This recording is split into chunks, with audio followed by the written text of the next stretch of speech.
Last season, we finished in 10th place in the league in our first season in the top flight of Poland. This year, we're expected to finish once again in 18th place. It's almost as if they don't have any faith in our team. We also have the second lowest sponsorship income, which is not ideal, though we do have 3.1 million in the bank, so we could potentially spend money on facilities if given the chance. And given we are currently improving our training facilities and have looked to improve our junior coaching and youth recruitment, that is not something that's out of the realms of possibility. Again, I'm actually going to go through the squad plan for the very first time in this series and actually show you some of the players we have. You'll notice we have no new gens that currently are in my goalkeeping position for the squad planner. We do have a goalkeeper who is our number one goalkeeper. We still, at this moment in time, have our experienced number one. This guy's officially our best goalkeeper on paper now, and he has potential to become a top flight goalkeeper in ability, which says a lot, but also is a bit concerned that this is our best goalkeeper right now. So Igor Butnik is also the second best goalkeeper as far as I'm concerned. He looks good and has a lot of potential. I'm hoping he could be long-term a really good goalkeeper. It's just a shame he's inconsistent. And Furman is the third goalkeeper in my mind. He's not as good as the other goalkeepers I have, but he's also 23, so maybe out the door sooner rather than later. I have two right backs I'm going to try and make into my first team plans to develop and use in the long term. Mr. Krul is the first of the right backs, while Marcin Idredsek is the second right back, and I'm hoping he can develop and become really good. The fact he's only 16 and is already considered a 2.5-star current ability player for me is promising. It's just a shame he's inconsistent and is only considered a third-tier player. Left back, well, Marcel is easily our best left back now, and I would be shocked if anyone can actually stop him from becoming the best left back we've ever had.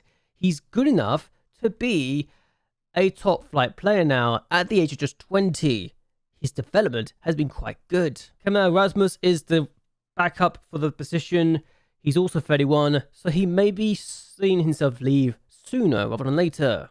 I do have Norbert as the third choice right back, but he's also a third choice for the left back as well, given the chance, so it's not ideal that he's the third best in both positions in terms of potential, and that he's also extremely inconsistent. Centre back, this is our best centre back, and Chishoki is, quite frankly, the one I will be using a lot in the series, in the save for the short term. 25 can be better, is a good second tier player, could be better, and I think will be a top flight player in ability sooner rather than later. But then you look at the players we also have, and you're noticing a lot of names here. Shorek is also one of those players who could also play as a right back, but he's a centre back first and foremost. He's also 29, which is not ideal when you realise we're trying to keep ourselves in this division. We do have Jacob Swensinski, and I'm going to be honest with you, he's 23. I don't see him being a player that we will keep in the team long term. He also hates big matches, and he's a third tier player at best, so this guy may not be in our plans too much longer. I'm also hoping that Bodan will actually start to improve a bit more, and apparently his potential is only to be good enough to be a second tier player, which is not ideal, but what can you do? DM is a problem for me because Gazia is our best DM, and he's a third tier player, and our second best DM is also a midfielder, and it's just not ideal to say the least. But Polina is the man I'm hoping will become our first choice DM in the future. He's got no determination, but he is someone I feel will definitely improve sooner or later. He's also inconsistent, though, but he's also 15, very versatile, and could be very exciting.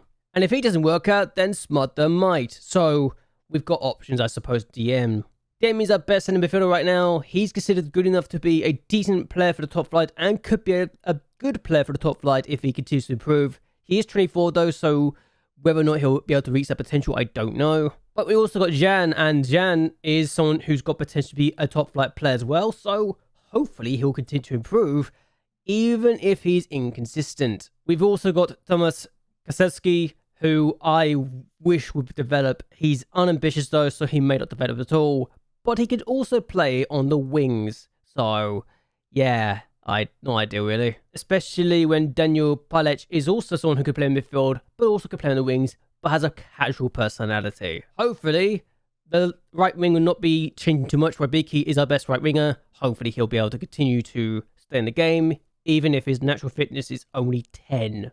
Left wing, though, I generally keep getting confused between Rybicki and Ekstraklasa, but I generally sometimes think they're the same person. He can play on the left wing as an inverted winger. He's been our first choice for a while. He's not very good, though, in terms of our ability. Neither is Philippe, but I've kind of got no option here but to play some questionable players in his positions. Lezek, I don't think he's ever going to be good enough to be a good player in the team. He just hates big matches. He really hates big matches. Striking wise, as long as we've got Jacob, though, we'll be fine as a striker position because he's got 39 goals in the last 2 years. He's been really consistent for us, and I really admire and adore this guy. He will be a club legend one day, as long as he continues his goal scoring record. But Knapp could be someone, if he's actually developing, that could actually cause problems for that, but he's not really developed and hasn't really impressed me that much. The same could be said for Kozia. So, given all the problems we've had in that situation, what's happening? And I actually might have got a new head of youth development. Meet Marcin Mazelski. He's my new head of youth development. He's very ambitious, better attributes, and has a 3.5-star reputation. He plays the gegenpress tactical style and does the 4-3-3 formation. He plays direct football, but everything else is fine. Apart from Spirited being a bit of a downgrade to fairly ambitious, he's the perfect replacement. I couldn't ask for anything more. We also might have got a new under-19s fitness coach in Arthur Koznitsky, but yes, Koznitsky is quite a good fitness coach, I think, for the under-19s at least. But anyway, we're now going to go through the winter break and see how the season's been getting on so far. So here we are. The winter break's arrived. We've got a youth intake preview, and I like to think that we had a good start to the season. We only lost once, and that was a 3-0 defeat, but we won 2 of our first 6 matches and drew the other 3. So when we started off this well, I was content. We then won the Polish Cup first round, and I was content with that, but then we kind of lost 2 of the next 3 matches against teams you're expecting us to lose against. But then we went on a really good run. We won 5 games in all competitions in a row, including 4 in the league. So that's really good stuff for us. And then we kind of went 3 games without winning all competitions, losing on penalties in the Polish third round, losing on penalties in the Polish Cup third round, and drawing a game and losing a game in the league before we won 3 in a row in the league. Happy days. We then lost our next game 2-0 before we won 8-0 overall in the last 2 games of the month before we ended for the winter break. So, where are we in the league? Unbelievably, we're in 4th place right now and have a chance to fight for Europe. I was doing some research on Motor Lublin. I realised they've never officially finished in the top half of Polish football, ever. The amount of times the Polish top flights leagues being reformed and changed and switched about is ridiculous. They've gone from 14 teams to 16 teams to 18 teams, have 4 teams relegated, 3 teams relegated, 2 teams relegated. They're a split season once upon a time as well, where they split the season in half and then have the top half be a championship group and the bottom half be a relegation group. But this is the latest format and they've only stuck with it for the last 2 years, give or take. But currently, we're fighting for Europe and I could not be happier.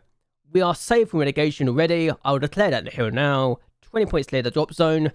The only reason we'll be relegated from here is if we lose every single game.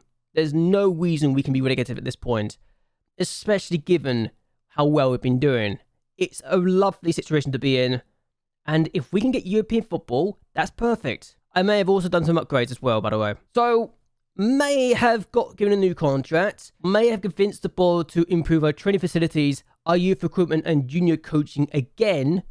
The fact we got a new contract in October is actually crazy to show you how well we are doing compared to what we were suspected to be. We've now got adequate training facilities, which will go up to average. The good youth facilities is the same, but we've now got exceptional youth recruitment and excellent junior coaching, which is perfect. One problem though, I may have spent 1.8 million to get the training facilities upgraded, and we now got 888,000 because apparently the youth setup might be a bit expensive. So, oops, that's slightly awkward. But if this works and we get a really good intake, then we'll be very happy indeed, especially if the youth intake is as good as promised right here. then all the facility upgrades we've just done for the training facilities and the continuous upgrades for the youth recruitment and junior coaching, this will make all of that worth it, because we'll have a really good bunch of young players going through. We could potentially sell some on for profit and make money. And if we are able to get into Europe, we might not need to sell any players. And if we get into Europe, we might not even need to sell any players, which is kind of ridiculous and says a lot. We've got one goalkeeper that's going to be great, a DM who has potential to go far, a centre midfielder who looks like a top prospect, one of our wide midfielders looks like he's going to be a good prospect as well, 2 attacking midfielders who could be great, 2 wingers who look handy, a wing-back of all people that is very highly rated, and a full-back that's got plenty of promise. Apparently we don't have the best of centre-backs, and we appear to be short of strikers, but the fact that both only C's as well, and not E's or D's or anything else like that, that's promising. That's really good. I can't believe how good this is. I'm really hopeful that this is not a red herring, because I'll be sad if that is. In other news, our coaching badge has not been completed yet, and we've got no improvements to the attributes, so that's fine. And the fact we've now been given a extra 2-year deal, 3-year deal to our contract is perfect. So as far as I'm concerned, this has already been a successful season. So now we need to do the following. 1, finish top half at the very least. 2, get an amazing intake. And 3, potentially get into Europe. If we could do all 3 of those things, I would be very, very happy. The question is though, are we expected to do so? I want to hear your thoughts and opinions on what has happened so far. Down below, I want you to tell me, do you think we can win a European place next year? There's only 4 in this league. The coefficients is not that kind. In fact, we're only 20th, which is already up by 8 where I took over, which is perfect. Iceland are now in 28th of all places, so they've had a really good rise. And as things stand, we could be going up to 18th place in the coefficients, which again is very, very promising. The question is, can we do it? What I'm going to do though is end it here. I hope you guys enjoy yourselves. I hope you guys like and share this video, and that you subscribe to the channel. It really does help me out a lot. But either way, until next time, goodbye and well, good night.